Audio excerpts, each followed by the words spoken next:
Well, good afternoon. It's another episode of the High Ground podcast powered by Premier Companies. Sal, welcome back. Hey, how are we doing today? Great. Hey, we have a special guest with us today, and we want to dig into a lot of things Indiana agriculture today. And so we're honored to welcome Bruce Kettler, the director of the Indiana State Department of Agriculture, and we'll let you introduce yourself, and we'll jump right into your job, your department's duties. And then we're going to talk about Indiana, how it ranks nationally, and some other fun topics that might come up. Great. Appreciate being here. It's always good to be able to connect with folks in Indiana, and I feel pretty blessed to be in a position that I'm in. I come from an agriculture background, though I didn't grow up on a farm. My father worked in the ag industry. Both my parents actually grew up on small dairy farms in western Ohio. And so I had that connection. My father worked in the ag supply business.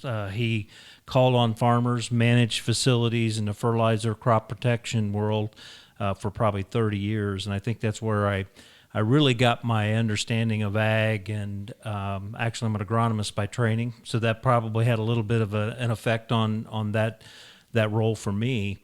I worked in a dairy farm through junior high and high school as well, was very active in FFA and ag education. So I come from that place where, I got a real basic understanding of what the industry is about, and led me to, as I said, I'm an agronomist by training, degree in agronomy and ag business, and worked for about 17 years with what is now Corteva. Your customers would understand as Corteva, but was Dow Elanco, Dow AgriSciences. Actually started in the Dow Ag side, so I saw all the different versions of that company going through there. About 17 years, as I mentioned. Was outside of ag for a couple of years. I missed it, quite honestly. Especially missed the customer interaction. And so when I was here in Indiana, went to work for a seed company for about 11 years before coming into this role, and I just passed the 4-year mark being the director. So it's a great honor. It's a fun role. I as I mentioned, I've been around ag all my life, but when you get into this role, you start to learn a lot of things and some details about some things that are very, very interesting, and that's what I appreciate about this great industry, quite honestly. Well, it's bigger than I think a lot of people think. The old slogan, there's more than corn in Indiana. We'll get into that. But as we talk about your department and knowing that there's so much involved in agriculture, why don't you describe your department for us and how you affect or how other industries within agriculture you're affecting? Sure. I'll start with the fact that we're a much younger department than most people would realize in the state of Indiana. We weren't formed as a Department of Agriculture in the state of Indiana until 2005. When Mitch Daniels became governor, he basically said, look, we don't have a department. Now, there was an office of the commissioner, so there wasn't like there weren't activities around agriculture. But in terms of a stronger focus as a department, Mitch Daniels said, this is one of our largest industries in the state. We need to have a focus on agriculture and convince the legislature to form the Department of Agriculture in the state of Indiana in 2005. So again, we're very young. With that, and maybe because of that influence, but I think it really was more when you think about regulatory activities in the industry, we're not primarily a regulatory agency. A lot of those activities fall outside of the State Department of Agriculture. So if you think about confined feeding operation, permits and siting and inspections, that's with the Department of Environmental Management. You've got the Office of the Indiana State Chemist, who does all the regulatory work around feed, seed, fertilizer, hemp now. The Board of Animal Health takes care of a lot of the animal activities and inspection of dairy processing facilities and meat processing is with the Board of Animal Health. All three of those are outside of the Department of Agriculture. They're their own entities. In the case of the State Chemist Office, really it's a function of Purdue University. They essentially contract with the state for those activities. So we are not primarily regulatory, but we have one regulatory function, and that's the Grain Buyers and Warehouse Licensing Agency. So in Indiana, any first purchaser of grain that purchases over a certain amount of grain does have to be licensed in the state of Indiana. And our team and the Grain Buyers Warehouse Licensing Agency then will make sure that, one, they go through to see if they can be licensed and should be licensed. They offer that up if they're approved. And then there's folks that make sure they're in compliance with state rules, laws, and so forth around grain handling. So if you think about certainly grain elevators, but even our ethanol facilities, even facilities that just purchase grain from farmers to make livestock feed. If they're over those limits, they do that. So that's one of our divisions within the department. Another one actually is one of our larger divisions. About half of our state Department of Ag employees is the Soil Conservation Division. So most of those employees are spread throughout the state, work with our federal counterparts at Natural Resources Conservation Service through USDA, the local soil and water district folks, to, of course, there's state programs as well, but the idea there is they all work together. So if we've got landowners and farmers that need to do conservation work, water quality work, whatever that might be, there are state programs, federal programs, even local programs. The idea there is to work together. I always say a landowner or a farmer, if they've got work they want to do when it comes to soil conservation or water quality work on the farm, they don't care where the funds come from. In some cases, could come from all three sources. They certainly don't care if they want to be, if they have to go to three different spots to get a permit or the work get done. We're really fortunate in Indiana that around soil conservation, not only does our soil conservation division, but NRCS and the local soil and water districts, they formalized a partnership where the idea is for a landowner or a farmer to go to one spot, and then we determine who needs to provide the technical assistance, the help, and work on getting the funding for that. Of course, they get involved, soil conservation gets involved in a lot of different activities in the state, planting trees, Clean Water Indiana funds that we'll put out. Just a lot of work around soil and soil conservation and water quality efforts there. We also have an economic development division, which is probably one of those areas that makes us pretty unique among our peers in other states. Not everybody, though a lot of states, they're pretty regulatory with their Department of Ag. But in economic development, we're working with businesses that want to either start a business maybe in agriculture and food, maybe want to grow and expand, maybe even then recruiting folks from outside of the state of Indiana, maybe even in some cases international. And so it allows us to be able to have that perspective of the importance of economic development and workforce development to make that happen. And then within that, we even have like a couple of folks that do livestock reporting. They go to some sale barns and watch cattle markets and report that. It's really cooperative with USDA, so they report what those cattle sold for. USDA posts those figures so that it provides some transparency to the cattle market where we didn't have. Indiana Grown program, I consider that part of our economic development efforts in the state of Indiana as well, and I know we'll talk a little bit more about that. Then the other area is really the State FFA Association is part of the State Department of Agriculture, at least its leadership. And I think it's a great connection to that workforce piece that we have. And then, of course, we have a policy team and folks that look at state and federal policy and work on those pieces, a communications team. So that really kind of gives a summary of what our department's about. And a talented group. We're not a huge department by most states' standards for their state departments of agriculture. Some of my counterparts have hundreds and hundreds of employees in their departments. We're about 65 employees as a state. Well, it sounds like the way it's structured, it seems like we got the most. Sometimes we don't do what's the most important. We don't do the critical items. We tend to do the other things, and it looks like the regulatory pieces are in the right places, but overall, the soil and water and some of the most important and critical pieces are right where they ought to be. I would agree, and I think some people would say, Sal, okay, so you've got these other activities happening within, say, the state chemist office or board of animal health and Department of Environmental Management, in some cases maybe even Department of Natural Resources. The challenge could be, do you have a consistent effort there? Where if you're under one department, you could make the argument that, okay, you're going to have better communication on that.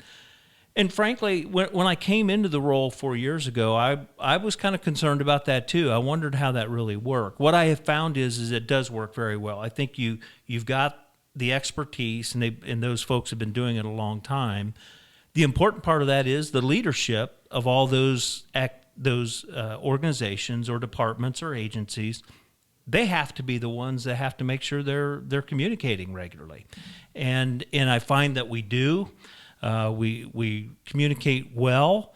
It's just a matter of making sure that your other people around the state, if there's a concern, for example, let's say Dr. Marsh is state veterinarian. If there's something going on the livestock front, he knows that he probably needs to call me or other people to get that done. The other part of that that's kind of interesting. And again, where communication is really important. If a constituent or a resident in the state of Indiana has a concern about something, again, I'll just kind of go back to the animal example. Let's say they have a question or a concern about something that's happening, and they know it's livestock from a farm perspective.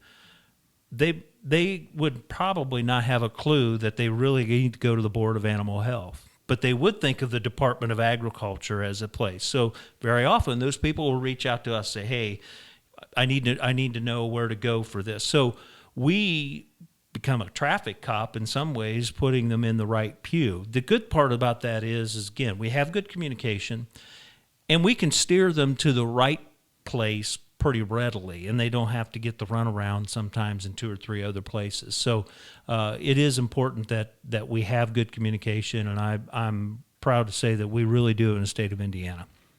Very good. And we are Indiana's a leader in a lot of categories, or at least might be surprising. You named some of the statistics with the soil and water conservation. I think Indiana is some of the leaders in cover crops and other activities. We are, and we're about the 10th largest agriculture state in the United States, but we're, of course, as you all know, we're pretty blessed with good soil types, pretty good climate. Obviously, we're a large state, especially north to south, so we get a lot of we have a lot of variability there. But we are leaders, and I think people many times become pretty surprised where we are in terms of our rankings. So, yeah. A lot of people do think of Indiana as corn and soybeans. If they've driven through or maybe haven't spent much time here, they may just think that's what all they that saw. Yeah, that's what they've seen. We do get accused of that. Yeah. Cow.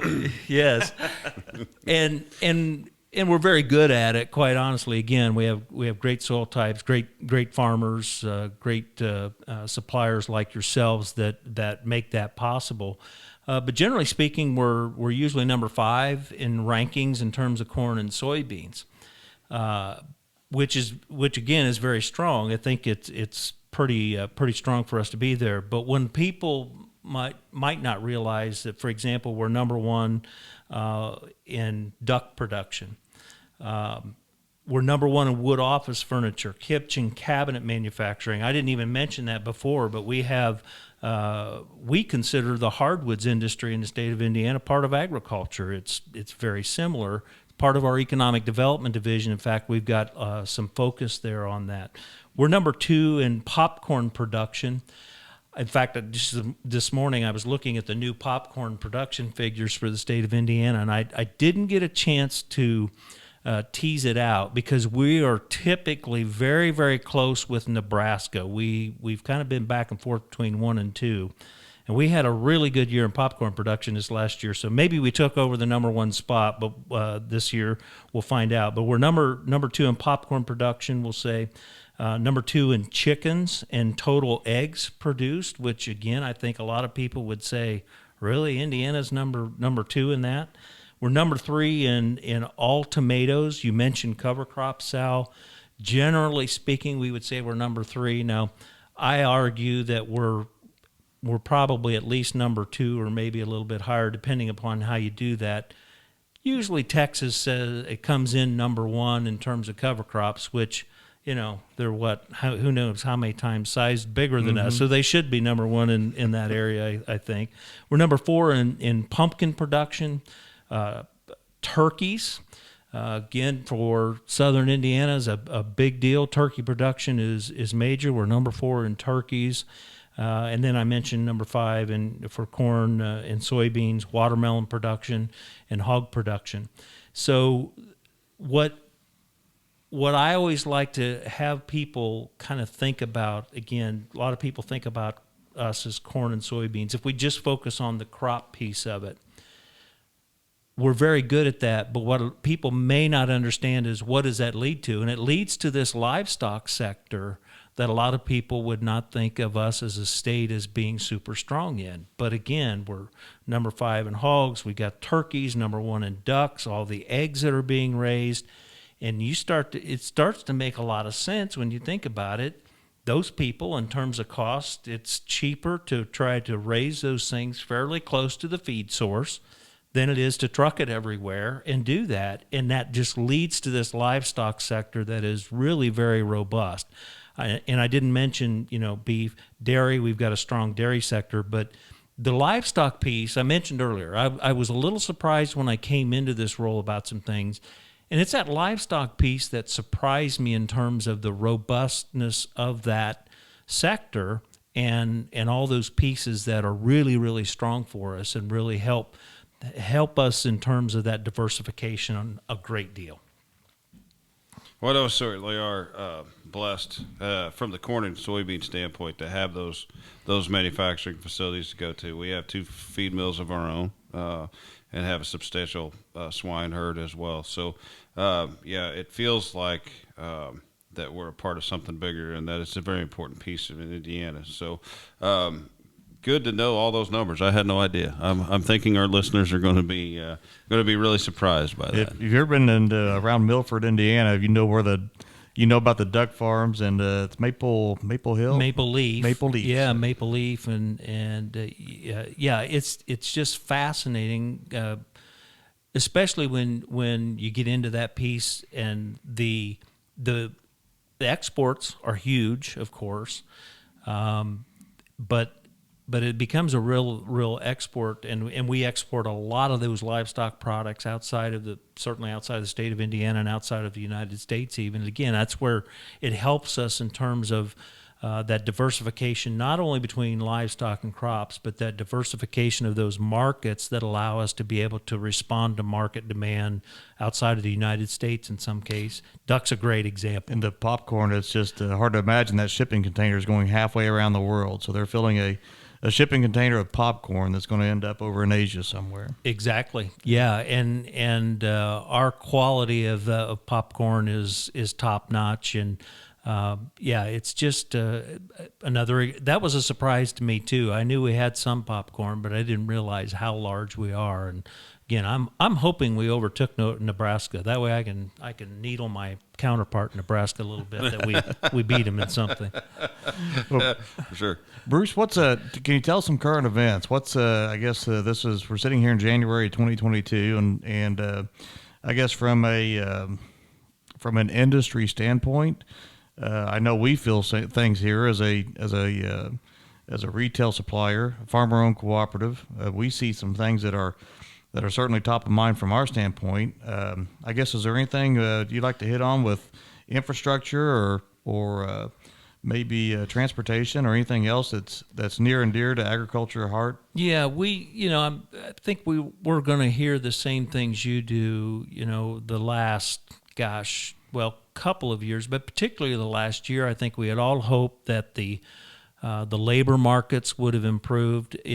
Still, when I talk to all these industries or sectors of the industry that we just talked about, the number one thing right now is labor, and it doesn't matter if you're in the food processing area, you're talking to a farmer, talking to a supplier like yourself. It's labor, and it continues to be a concern as well. obviously the supplies and making sure that things are going to get to the farm, especially for spring planting on the crop side. That supply chain, I think it's getting a little better, but it's going to take a while. It seems like we've been hearing for a year and a half now that that's going to improve in 6 months, and you get a month or 2 or 3 down the road, and it's still 6 months away. And now, a lot of people are saying that supply chain issues probably aren't going to improve until 23 to be real dramatic about it, and that affects everything.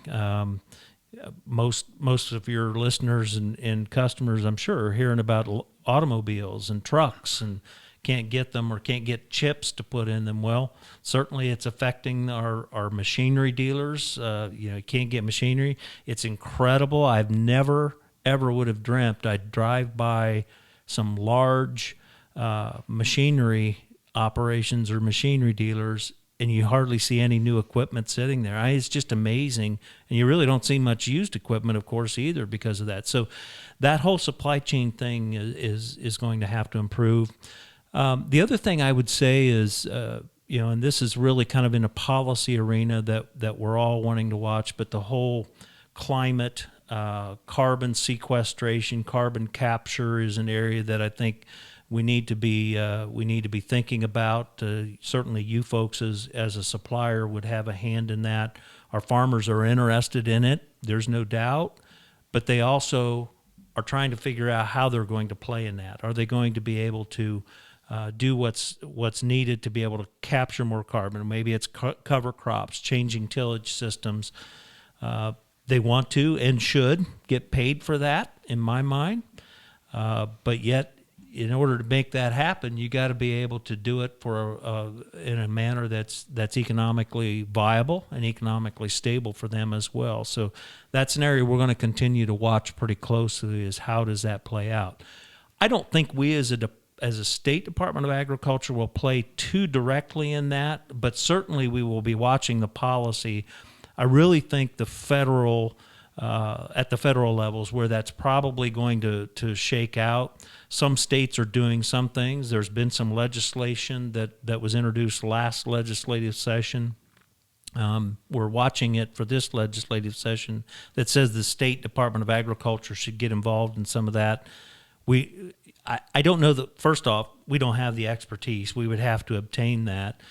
As is sometimes happens with legislation. They want a department or an agency to do something, but they don't allocate money to get people and the resources to do it either, and that was the case with that one last year. But right now, I don't think it makes sense at this stage for that to happen at the state level. It probably does make more sense at the federal level. So those are just a few of the things we're looking at. Well, as we talk about supply chains, let's jump back to focus on Indiana just a little bit.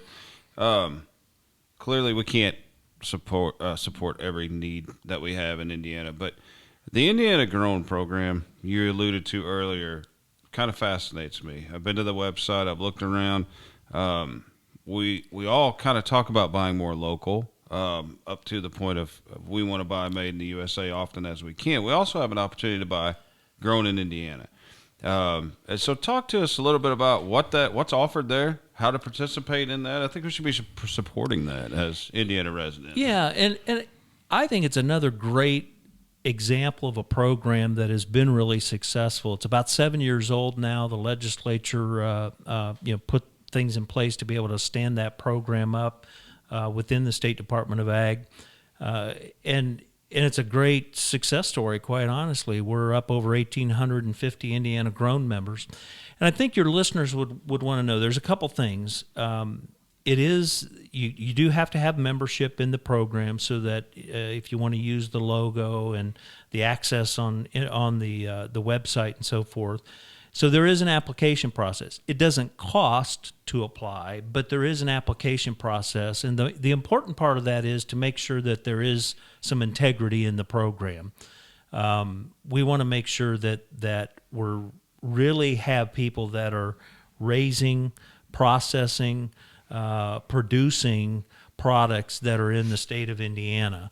Now, I wouldn't say it's super loose, but a good example is coffee.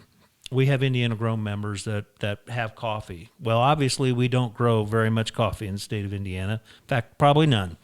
But we do have Indiana grown members that roast coffee and, process it or package it and sell it that way. So it's a good example, but they still have to go through the application process again to get some integrity in this, because I would want consumers to have an understanding, if they're getting something with the Indiana grown logo on it, that it in fact does, it's a quality product, and they know that in fact it was locally produced or processed or packaged, and it does put some teeth in the program, because if something happens, somebody doesn't live up to the standards that they agree to, then we could revoke that membership.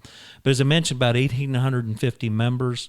In fact, that's double. I remember my first week in the role 4 years ago.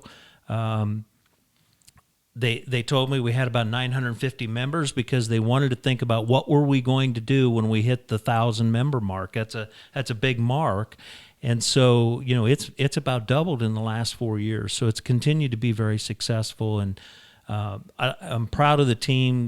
They're trying to find things like agritourism or wine trails or popcorn trails. They're doing a lot of different things to focus on that.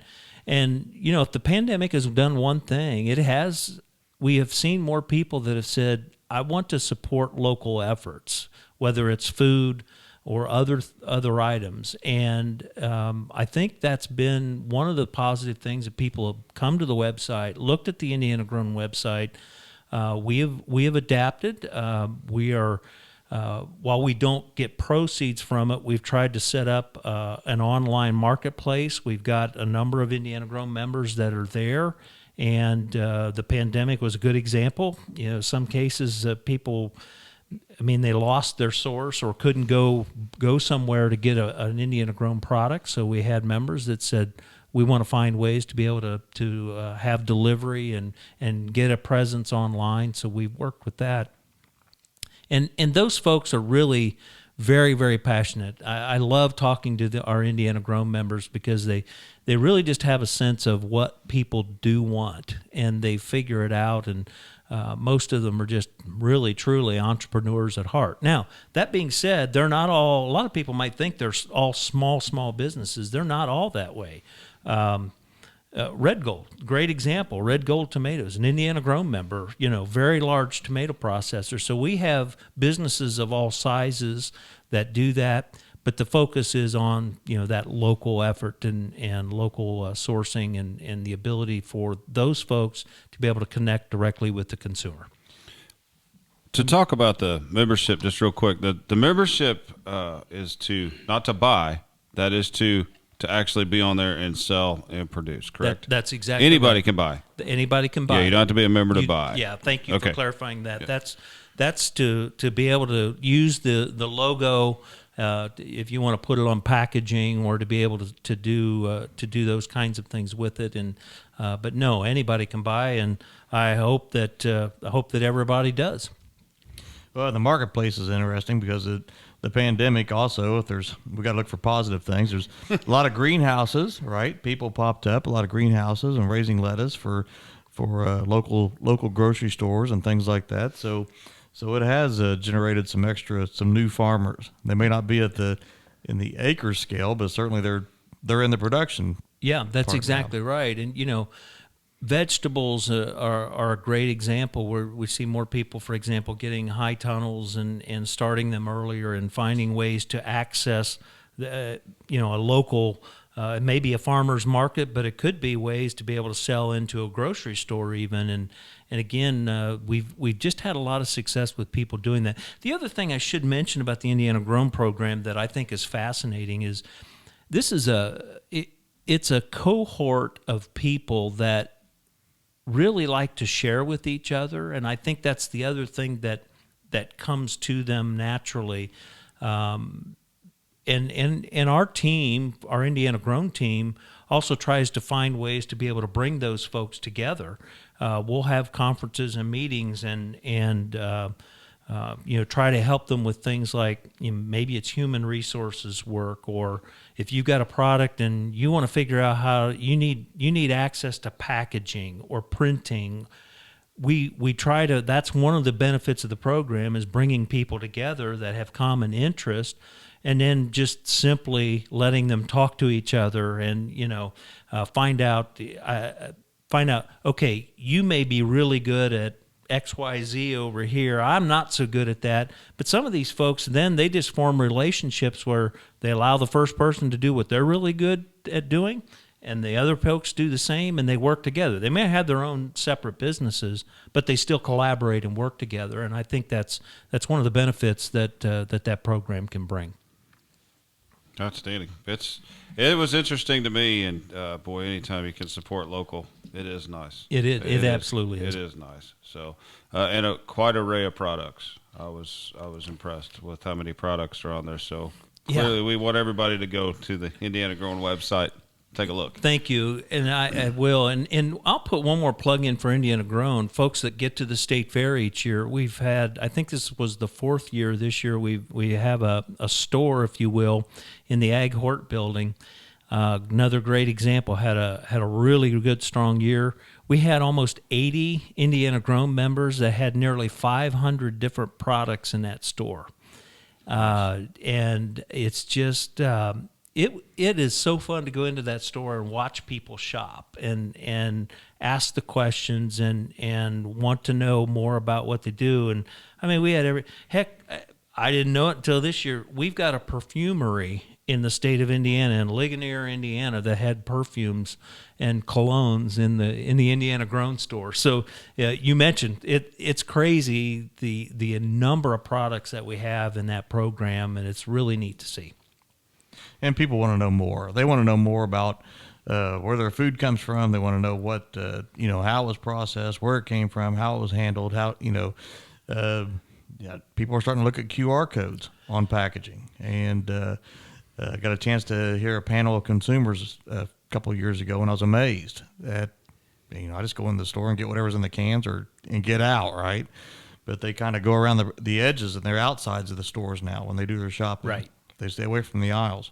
Yeah, and you're right, Sal. People, I think that's one of the great things about a program like this, and agriculture in total is, if people want to know how their food's produced or raised, we should be engaging in that a little bit more. And we've got a lot of Indiana Grown members and others outside of the Indiana Grown program doing that. But it's becoming more important than ever, in my mind, to do so. As we all get further and further removed from the farm or having any experience on a farm, we have to do that more and more and help people understand what we're doing and why, to me, more importantly, the why. Why do I do what I do on my farm in terms of a production practice? That helps people to engage in it a little bit deeper, I think. I want to circle back around to the labor issue, because I think this hits our growers, hits us as a company, it hits every business in Indiana. It doesn't matter if you have a restaurant or a gas station. The labor shortage, and I guess I'll narrow it up a little bit of how it affects agriculture, because everything we do either leaves on a truck or arrives on a truck.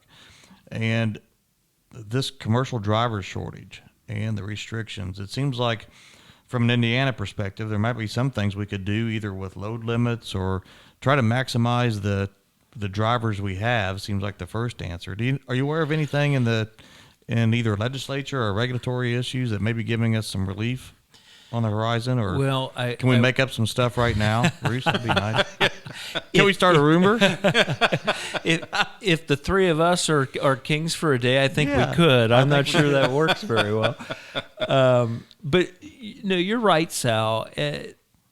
The challenge is it unfortunately takes way too long sometimes. Like, we get into these pandemic situations where things have to move very quickly. When you're in an emergency situation, you can make some of that happen. Everybody's focused on it, and they're okay with exceptions or whatever that might look like. I agree with you. I think we've got to, that's one thing we've got to be able to do. first and foremost, I get load limits on trucks or safety concerns and so forth, but I don't think we're operating trucks from back in the 60s and 70s. I think they're probably a lot more safe. Drivers that we put in them are trained much better. So I think there are things that we can do, because what tends to happen, my experience in state government, and I know it happens at the federal level, what tends to happen is we get something in place and we don't tend to review it and look at what has changed. And in the case of trucks and safety devices and so forth, I think it has. So yes, I think we can do that. I'm pretty sure our roads are probably even better now. Again, load limits, you gotta be concerned about what that looks like. But I think there are ways to be able to make that happen, and we can do what we can do in the state. In that case, in a particular case of trucking, for example, a lot of that's federal, though, and that's where you do. Now, I'll go back to us as a department. What can we do? If we know from our farmers and our constituents and businesses like Premier, we know that's a need or a concern. We as a department, our policy team, we can work at the state level where we might be able to affect a change, if we can affect a change, whether that's talking to Department of Transportation, Bureau of Motor Vehicles, whoever that might be. We can do that and look at that. But then it also allows us to advocate at the federal level with our legislators at the federal level, in some cases maybe even federal agencies. I would say, as a Department of Agriculture, we interact quite a bit with United States Department of Agriculture, with USDA, but knowing that, it also allows us to advocate, particularly with our U.S. senators and our local representatives in the Indiana delegation in Washington, D.C. So it kind of takes an all-of-the-above approach. I wish it were as easy to just say we're going to do it this way, but emergency situations, fast-moving situations tend to put a focus on it, and it can happen that way sometimes. Yeah, we need a Theodore Roosevelt in the White House for a day. That'd be good. So I think that covers a lot of what I wanted to cover today. Did you bring anything else that you wanted to talk about? Yeah, I know we kind of led you down a certain path, but maybe you had other things to talk about. No, I think you've hit on a lot of them. We mentioned. Let's talk just maybe a little bit about the hardwoods industry, because one of the things. Well, that's not probably top of a lot of folks' mind in Indiana. This is another good example where collaboration and cooperation of two state agencies works really well. We have one individual who works on our economic development division, focused solely on hardwoods. Now he's a Department of Natural Resources employee, but we work with them, and he works within the State Department of Agriculture Economic Development Division on our hardwoods. A lot of people don't realize how significant hardwoods are in the state of Indiana. It's about a $10 or $11 billion industry. Wow. And most people think that it's focused in southern Indiana. A lot of it certainly is in southern Indiana. What I've learned is that because of our climates, because of our soil types, and a number of other factors, but those are big ones, we raise really, really high quality hardwoods in the state of Indiana. We're just blessed that the soil types and climate in that are really pretty ideal for particularly for about 4 or 5 species of hardwoods. And it's a fascinating industry.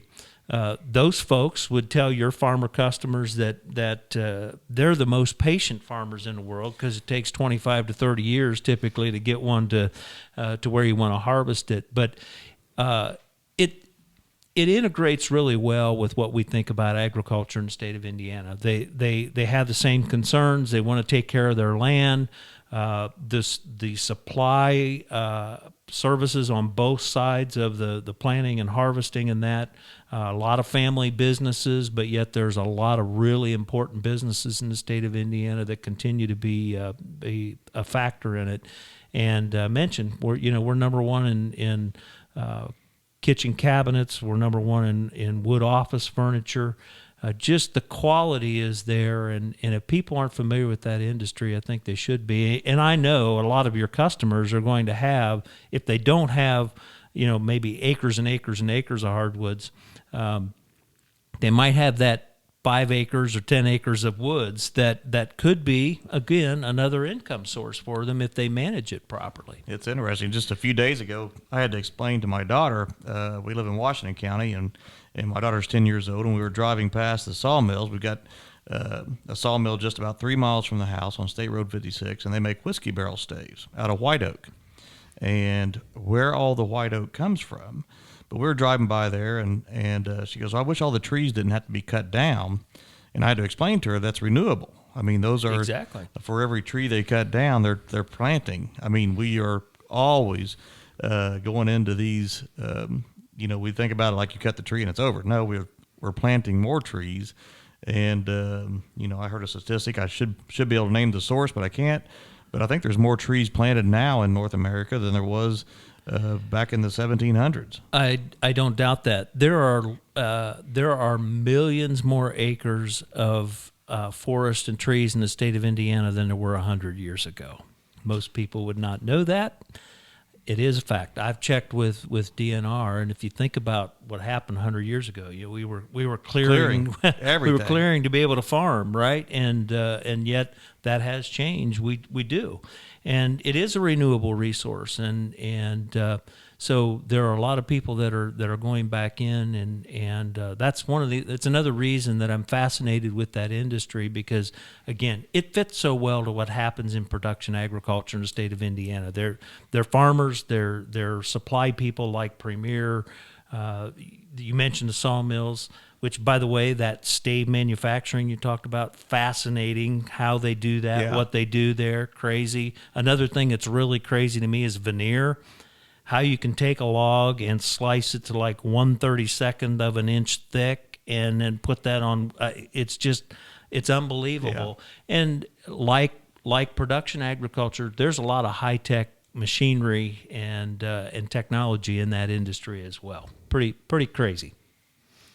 Yeah, it's good to know that whenever you see people logging woods, I mean, there's a lot more thought goes into it than we're just going to go in there and cut down every tree and waste it. Yes. We had some done on some property we own, and to think that the person before didn't have it done because they felt like it was destructive to the forest, and the loggers who were working on it were like, yeah, this should have been done 25 years ago. This woods would be in so much better shape. That's why you see all these blowdowns. That's why you see all of these rotted and broken over trees. If you would just do this on occasion, it's a good thing. So I'm glad you brought that up, because it is good to see that. It is, and there's some misconceptions. Oh, a lot of big time. Yeah, there's a lot of misconceptions about what that looks like, and in some cases, if a woods or a forest is managed correctly, you don't even have to go back and plant the trees. They're growing, they're replenishing themselves, and you want to try to encourage that growth, and that's really important to be able to keep it that way.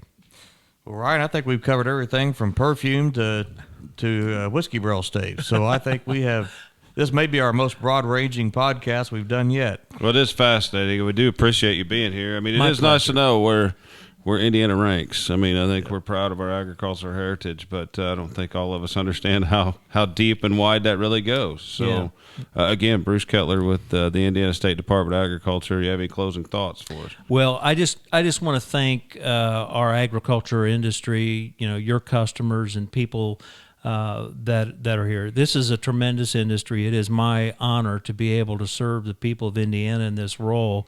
And our farmers and people that are involved, like Premier, in this industry are just tremendous people. And I just hope that the customers that aren't farmers, but people like all of us that want to eat, we remember that it's an important industry to have, and we're pretty fortunate in the state of Indiana to have the ecosystem around agriculture that we have, and it's my pleasure to be able to serve.